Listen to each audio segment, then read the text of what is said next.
अचानक सीने में हुआ दर्द कहीं ये हार्ट अटैक का सिम्टम तो नहीं है? ना जाने कितने लोग रोज इसी बात से डर डर के जी रहे होंगे कि कहीं ये हार्ट अटैक का सिम्टम तो नहीं है, कहीं इससे मुझे कोई प्रॉब्लम तो नहीं हो जाएगी। अगर आपके साथ भी ऐसा कभी हुआ है तो आइए जानते हैं इसके कारण और इससे छुटकारा पाने का तरीका कि ये हार्ट अटैक का पेन है या नहीं है। कैसे डिफ्रेंशिएट करें, कैसे उसके बारे में जानें और उसका इलाज ढूंढें और उसको दूर करें कैसे। तो हम बात करेंगे कुछ साइंस के बारे में कि वो कौन कौन से साइन एंड सिम्टम्स हैं कि वो हार्ट अटैक से रिलेटेड है या नहीं है। आइए जानते हैं। नंबर फर्स्ट, अगर आपको खाना खाने के तुरंत बाद या लेटने के बाद आपको दर्द हो रहा है और पेट फूला फूला सा नज़र आ रहा है, एसिडिटी, ब्लोटिंग, गैस, खट्टी डकारें, उल्टी जैसी लग रही है आपको, तो ये डेफिनेटली हार्ट अटैक का पेन तो नहीं है। ये हार्ट रिलेटेड प्रॉब्लम नहीं है, ये आपकी डाइजेस्टिव हेल्थ रिलेटेड प्रॉब्लम है। आपको एसिडिटी या ब्लोटिंग हुई है, आपका खाना सही तरीके से पचा नहीं है इस वजह से, क्योंकि आप जब चलेंगे, थोड़ा सा वॉक करेंगे, फ्रेश एयर में टहलेंगे तो आपको इससे राहत मिल रही है। आप थोड़ा सा चल फिर रहे हैं तो आपको आराम मिल रहा है, तो इसका मतलब ये पेन हार्ट रिलेटेड नहीं है। इसके लिए आप पुदीना हरा खा सकते हैं और हींग, थोड़ा सा एक चुटकी हींग और एक चुटकी काला नमक गुनगुने पानी में डाल करके पी सकते हैं, तो उससे आपको आराम मिल जाएगा। या फिर आप इसके लिए थोड़ा सा सौंफ मुंह में रख करके चबा सकते हैं। तो अगर आप ये चीज़ें करेंगे तो आपका ये प्रॉब्लम दूर हो जाएगा। ये हार्ट रिलेटेड प्रॉब्लम नहीं है।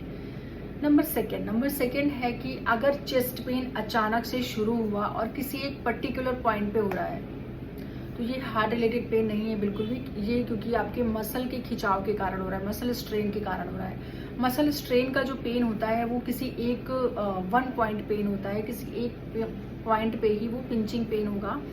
और जो हार्ट अटैक का हार्ट रिलेटेड जो पेन होगा, चेस्ट पेन होगा, वो स्प्रेड आउट पेन होता है, क्योंकि वो आपके शोल्डर में भी हो सकता है, आपके बैक में भी हो सकता है, आपके जॉ में भी हो सकता है, आपके जबड़े में पेन हो सकता है। तो ये स्प्रेड आउट पेन होता है। और जो एक जगह पे हो रहा है पिंचिंग पेन, वो होता है मसल स्ट्रेन के कारण। नंबर थर्ड, अगर सांस लेने में दिक्कत हो रही है, सांस लेने में या हिलने डुलने में आपका दर्द घट रहा है या बढ़ रहा है, तो ये हो सकता है कि आपकी लंग्स की लाइनिंग में इन्फ्लेमेशन के कारण हो रहा हो, लंग्स में कोई प्रॉब्लम है उसकी वजह से हो रहा हो। अगर आपको चेस्ट में हैवीनेस सा लग रहा है, डिस्कम्फर्ट फील हो रहा है स्ट्रेस या एंजाइटी के दौरान, या आपको कुछ वैसी न्यूज़ मिल गई उसके बाद आपको घबराहट या बेचैनी सी लग रही है, सांस फूल रही है, तो ये आप थोड़ा सा रिलैक्स करेंगे, माइंड डाइवर्ट करेंगे तो ये अपने आप चला जाएगा। अगर ऐसा हो रहा है तो ये हार्ट रिलेटेड प्रॉब्लम बिल्कुल भी नहीं है। अगर दर्द लगातार नहीं है, कभी घट रहा है कभी बढ़ रहा है, आप चल रहे हैं, किसी से बात करने लग जा रहे हैं तो कम हो रहा है, तो ये हार्ट रिलेटेड पेन बिल्कुल भी नहीं है। अगर chest pain cough and cold या फ्लू के सिम्टम्स के साथ है तो ये हो सकता है कि आपको कोई लंग इन्फेक्शन हुआ हो, उसकी वजह से हो रहा है। ये हार्ट रिलेटेड पेन बिल्कुल भी नहीं है। तो हार्ट रिलेटेड पेन होता क्या है हार्ट अटैक के टाइम पे? ऐसा क्या होता है उस टाइम पे? हमें पेन ऐसा होता है कि जैसे किसी ने कोई भारी सा पत्थर आपके चेस्ट पे रख दिया हो और आप उठ नहीं पा रहे हो, इतना ज़्यादा वजन आपको महसूस होगा कि ऐसा दर्द आपको पहले कभी नहीं हुआ होगा, वैसा दर्द आपको लगेगा। और साथ ही साथ आपको लगेगा कि जैसे आपने कोई काम नहीं किया फिर भी आपको थकान लग रही है, आपको बेहोशी, चक्कर आना, खाना ना खाना, भूख नहीं लगना, कहीं किसी काम में मन नहीं लगना, चिड़चिड़ापन सा लगना। अगर ये सारी चीज़ें आ रही हैं आपको तो ये हार्ट अटैक का पेन हो सकता है या हार्ट रिलेटेड कोई भी प्रॉब्लम हो सकती है। तो आप इसको अवॉइड नहीं करें, तुरंत जाकर के डॉक्टर से कंसल्ट करें ताकि आप किसी सीवियर कंडीशन से बच सकें। तो हमें कोई भी बीमारी अगर हो रही है, कोई भी सिम्टम्स अगर आ रहे हैं तो हमें डरने की, घबराने की ज़रूरत नहीं है। हमें तुरंत जाकर के डॉक्टर से कंसल्ट करना चाहिए या अपने किसी जानकार से कंसल्ट करना चाहिए, जिससे कि वो आपका सिम्टम दूर हो सके, आपकी बीमारी ठीक हो सके। हमें अपनी लाइफस्टाइल सुधारनी चाहिए, अपना डाइटरी चेंजेस करना चाहिए, डाइट हमें इंटेक करना चाहिए, बाहर का स्ट्रीट फूड, आउटसाइड फूड नहीं लेना चाहिए, घर का बना हुआ खाना खाएं, फ्रूट्स एंड वेजिटेबल्स बढ़ाएं, इंटेक करें इनको ज़्यादा।